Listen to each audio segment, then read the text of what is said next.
मला मला ना तो टोळीविषयी अजून एक म्हणायचं आहे, की राधाला जेव्हा दीपालीताई म्हणाली होती, हं, की म्हणजे ती इनडायरेक्टली म्हणाली होती, की हल्लीची जी लोकं हं, हल्लीच्या ज्या लावणी करणाऱ्या मुली आहेत, त्या काय लावणी करतात, हं, की डान्स बारमध्ये डान्स करणाऱ्या डान्सर्स आणि लावणी करणाऱ्या सध्याच्या काही हं, मुली हं, या जवळपास सिमिलर आहेत. ती हं. इनडायरेक्टली राधाला म्हणाली होती. तेव्हा तू काहीतरी स्टँड का नाही घेतलास? कारण मला ना ते खूप अर्ली होतं एक हां. आणि मला माहीत राधा कसं डान्स करते, काय करते मला माहीतच नाही. हं, मी ते फॉलोच नाही केलंय. हं, आत्ता इथून बघताना मला कळतं आणि मला स्टँड घ्यायला पाहिजे होतं आणि मी बोलतोय, मला हं, घ्यायला पाहिजे होतं. पण मला माहीतच नाही, की ही मुलगी काय करते आणि कसं डान्स करते आणि काय करते. हं. मग जर मला असं माहीतच नाही, तर मी कसं स्टँड घेऊ? कारण मग दीपाली येऊन जर मला बोलली असती, "तुला माहिती आहे का ही कशी डान्स करते?" काय जबाब दिला असता? मला माहीतच नाही. तर तेव्हा मला माहीत नव्हतं. पण आत्ता जर यावेळेस तिने बोलली असते आणि जेव्हा मी एवढं ओळखतो हं. राधाला किंवा राधा राहिली असती आणि तिने एक्सप्लेन केलं असतं मला, की व्हॉट इज हर क्राफ्ट आणि काय करतात ती लोकं. मग मी तिला डिफेंड केलं असतं. आणि मी दीपालीला नेहमी बोलायचो, की "यार कोई भी काम छोटा थोडी होता है. कोई भी काम नाही, छोटा पण नहीं ती है." तुमच्याकडे येऊन रडत होती ना राधा, असं काय नाही, करताय? नाही राधा तू, नाही. रुचिता वगैरे त्यांना सांगत होती, की माझे जे शोज असतात, ते अशा पद्धतीचे शोज असतात. मी कधी असं हे केलं नाही. मग त्यावेळेला पण तू असं विचारलं का नाहीस दीपाली ताईला, की तू असं बोलणं चुकीचं नाही, वाटलं? नाही मी दीपाली नाही, नाही राधाला विचारलं, हां. की एक्झॅक्टली काय शोज करतात तुम्ही? हं, तर ती एक्सप्लेन नाही करू शकली मला. तिने ट्राय केलं, पण राधा कशी आहे ना, Radha is not very vocal. हं. तर राधाला एक्सप्लेन करता नाही आलं, की आणि I was in a zero zone. मला कन्फ्युजन होतं, की राधा नेमकं करते काय? काय डान्स करते? कसं डान्स? आता नाहीच माहिती आहे. हं. तर कसं कळणार? यू नो तेच मी बोललो ना, जेव्हा मी त्या घरात गेलो, एक 3-4 लोकांना सोडून मी कोणालाच माझी आणि सागरची फ्रेंडशिप एकदम प्लॅटॉनिक आहे. मला सागर करंडे काय करतो बाहेर माहीतच नव्हतं. ओके. आता मला सगळं माहिती आहे. पण मग सागरला सुद्धा तुझी लाडकी मैत्रीण तन्वी म्हणाली होती, "तू कॉमेडी करू हो. नकोस." त्यावर मग काय रिएक्ट नाही झालास अरे तू? तेव्हा कॉमेडी करतो त्यावर माझं रिएक्शन करण्याचं स्पेस कुठे होतं? सागर फुटला तिच्यावर तधीच. त्याच्यावर मी काय जाऊ? म्हणजे जो कर रहा है सागरने तिला फाडून टाकलं तिथे. हां, मग मी काय रिएक्ट करू त्याच्यावर? आणि तू कॉमेडी करतोस, हे हां, एवढं असं काय कॉमेडी करतोस तर ठीक आहे ना, कॉमेडीच करत होता तो. हां. पण प्रोफेशनवर जाणं आणि ते सागरनेच तिला फाडून टाकलं, की माझ्या प्रोफेशनवर नको जाऊ. नंतर विचारलं आणि मी आणि सागर आता बहुतेक एक नाटक पण करू. एकत्र नाटक एकत्र. हो, करणार हो, आहे? हो, हो. तुम्ही हो. सागर हां. करंड्यानी हो, हो, एकत्र हो, हो. नाटक करतोयस? तर नंतर मी आणि सागर एवढे चांगले मित्र झालो, तेव्हा मला आणि तुम्ही जे बोलता ना राधाबद्दल किंवा हं, सागरबद्दल हे खूप इनिशियल आहे.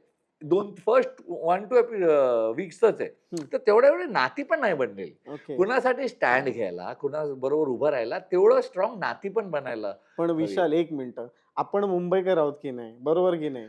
मग असं काही वाईट गोष्टी आपल्या समोर घडत असतील, त्यावेळेला आपलं काय इन्व्हॉल्वमेंट असो, आपण असंही रस्त्यावर काही कोणाची भांडणं हो, चालू हो, असेल तर हो. थांबवायला जातो. मग त्यावेळेला विशाल तू एक्स्पेक्टेड होतास ना, की तिकडे तू नाही, नाही. स्टँड घ्यावास? 100% मी हां. खूप बोलतो ना, मी आता स्वतः बोलतो, की स्टँड घेतलं पाहिजे होतं आणि मी जर तेव्हा मी स्टँड नाही घेतलं एवढं कारणाने, की मला माहीतच नव्हतं राधा काय करते आणि कसं डान्स करते आणि काय. नंतर तिने मला एक्सप्लेन केलं आणि मी मान्य करतो. मला स्टँड घेतलं पाहिजे होतं, बोललं पाहिजे होतं आणि खरंच घेतलं पाहिजे होतं. पण तेच आहे, आय डिडंट नो की कुठून येतायत, पहिल्या 2 आठवड्यात काय होतंय. मला पण थोडा वेळ लागला ऑब्झर्व्ह करायला आणि जोपर्यंत मी ऑब्झर्व्ह केलं राधा बाहेर गेली हो. सेकंड ऑर्डर राधा बाहेर. तर ती असती ना, तर खूप मजा आली असती आणि I would have taken a stand for her मग आणि सागरला कोणाची गरज नाही. मग सागर आणि विशालची काय कॉमेडी झाली आतमध्ये जरा, जी आम्हाला माहिती नाही, जी आम्ही पाहिली नाहीये? अरे, खूप मस्त आणि मी आणि सागर खूप माकडांबद्दल बोलत होतो. वरून माकडं यायची, हं. माकडं आणि मी आणि सागर माकडं बनायचो, दोन्ही. हां, ते 2 माकडं वर आहेत. हां. आता ते 2 माकडं एकमेकांशी काय काय बोलत आहे बोलत असतात? आणि मी आणि सागर बोलायचो. हां. "ये नीचे देख रे आज, ये नया लोग आया है कोई 3." हाँ, 3 नया लोग है ना? हाँ, 3 नया लोग आया है। कोई वाइल्ड कार्ड आवाज़ आ रहा था। कोई वो बोल रहा था प्रलय आ रहा है, प्रलय आ रहा है। प्रलय दिख नहीं रहा है। वो लड़के का नाम प्रणय है लगता है, प्रणय आने वाला है क्या? मैंने प्रलय है। तो बोलता है अरे हाँ, वो लंबे बाल वाला जो लड़का है, लंबे बाल वाला मतलब इतना-इतना बाल है ना? अरे वो लड़का नहीं, वो लड़की है। लेकिन वो लड़का जैसा दिख रहा है रे। और वो दूसरी लड़की है क्या? जिसका इतना-इतना बाल है? अरे वो लड़का है। इधर समझ नहीं आता लड़का कौन है, लड़की कौन है? सिर्फ पता है 2 लड़कियाँ और 1 लड़का है। तो ये नीचे इन लोग बोलते प्रलय लगते प्रणय, इन लोग कुछ आते ही वो क्या है चाबी बीबी, अरे चाबी मांगने का हमसे मांगने का, हम लोग चाबी लाके देता ना, एक चाबी के पीछे वो बाथरूम में भाग रहा है, वो टॉवल खींच रही है, क्या हो रहा है इन लोग का पता नहीं, चल छोड़ कल आते हो वापस देखते इनका नाटक.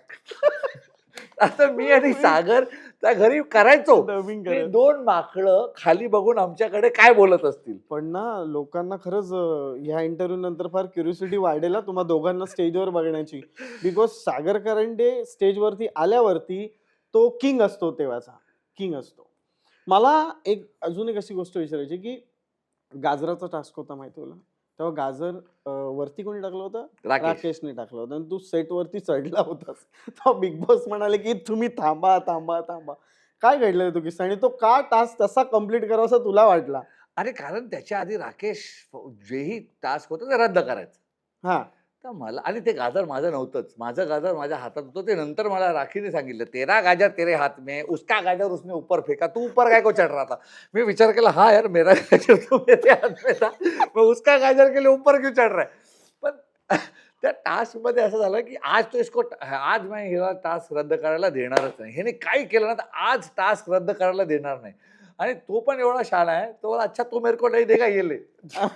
सेटच्या बाहेर टाकलं. हां. आणि ते जिद्द निर्माण झाली की ऐसा आणि माझ्या हातात माझं गाजर आहे आणि मी वर चढलो की करण का गाजर लेके आए? करण खरण बोलते नहीं चलेगा, नीचे आ, नीचे आ, चलेगा, मेरा गाजर फेंक दिया, चलेगा, तेरा है, आजा. आणि त्या जिद्दामध्ये मी चढलो.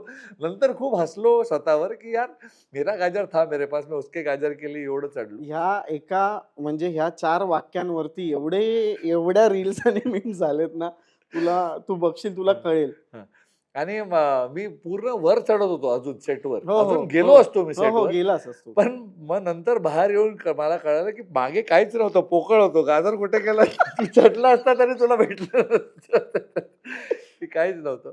पण खूप मज्जा आली आणि त्या रागात मी चढलो. आता बघताना खूप हसू येतोय की क्या हो गया इतना ऊपर चढ गया. बिग बॉस मराठी सीझन 6 मधला असा कुठला कंटेस्टंट होता ज्याचा विशाल कोटियांना फार राग यायचा? की म्हणजे यार इसको क्यों इस सीझन में डाला है? संस्कृती संस्कृती का? वाईल्ड कार्ड आलेली. हं, कारण तिला गेम कधीच कळला नाही. हं, बाकी खूप सारे कंटेस्टंट्स आहेत त्यांच्यावर राग दुश्मनीचा आहे आणि दुश्मनीचा राग आहे ना तो चांगला आहे कारण दुश्मनी त्याच्या बरोबरच होऊ शकते जो कंटेस्टंट स्ट्रॉंग असेल. कोण आहेत? खूप आहेत तसे.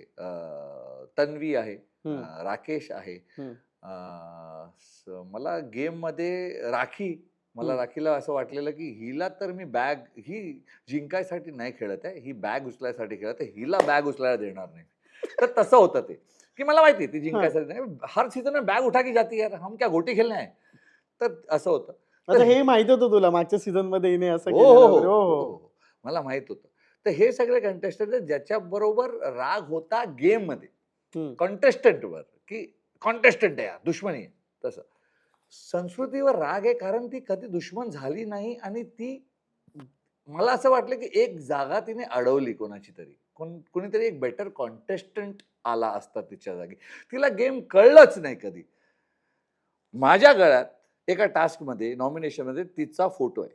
हं. आणि मी तिला बोलतोय, की मी इथून तिथे जाणार आहे बजर वाजायला आणि मी तुला नॉमिनेट करणार. सरळ बोलतोय, एकदम सिंपल शब्द.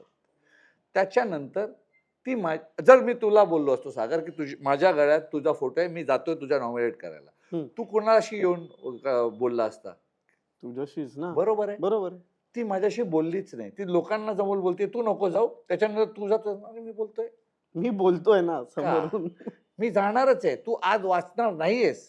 तू लोकांशी का बोलतीये?" Doesn't make a difference. आणि ते भाऊने पण तिला सांगितलं भाऊच्या धक्क्याला, हं. की विशालला सोडून तुम्ही सगळ्यांकडे बोलत होता, पण तुमचा फोटो तर विशालच्या घरात होता. काय फरक पडला असता सगळे गेले असते तर? हा तुम्हाला तोंडावर अच्छा असं पण नाही की मी तिला गंडवतोय. मी मी जाणार. प्रामाणिकपणे मी सांगतोय की जाणार. बाबा मी जाणारच आहे. त्याच्या आधी हे एक झालं. हं. त्याच्या आधी जे मिरची टास्क होतं, मिरचीचा टास्क. मिरच्या टास्कमध्ये मी असा उभा आहे आणि ती आली. "विशाल माझ्या तुझ्याबरोबर डील करायची." "मला नाही करायचं जा." "मला तुझ्याबरोबर डील करायची." "मला नाही करायचं जा." ती गेली आणि मला ऐकतोय मी ऐकतोय. ती गेली टॉयलेटमध्ये. टॉयलेटमध्ये दुसरा आहे. तिथे तन्वी उभी आहे अशी. "तन्वी ऐक ना, जर तू ही मिरची उचलली तर कोणाला नॉमिनेट करशील?" "तुला." तर तन्वी बोलल्या, "तन्वी हां. तुला." ए मस्करी काय करतीये तुला, अरे खरं बोलतीये, तुलाच करणार आहे, जाय इथून. आणि ती गेली. तर ती एक अशी कॉन्टेस्टंट होती हम्म. जिला कोणी कॉन्टेस्टंट समजलंच नाही, कॉम्पिटिशन समजलंच नाही, म्हणून खरं बोलायचो तिला की तुलाच करणार आहे. विशाल तू कुणाचे नाव घेणार आहे, तुझा. तन्वी तू कोणाला काढणार आहे उमेदवारी, तुला. तर आम्ही कधी तिला खोटं बोललोच नाही, कारण ती कॉम्पिटिशन होतीच नाही. तर असं एक कॉम्पिटिटर आणि ॲज अ पर्सन खूप चांगली आहे, खूप एनर्जेटिक आहे, मस्तीखोर आहे. हम्म. पण गेम मध्ये मला वाटलं की तिने एक जागा अडवली, म्हणून मला ती आवडत नाही ह्या गेम मध्ये.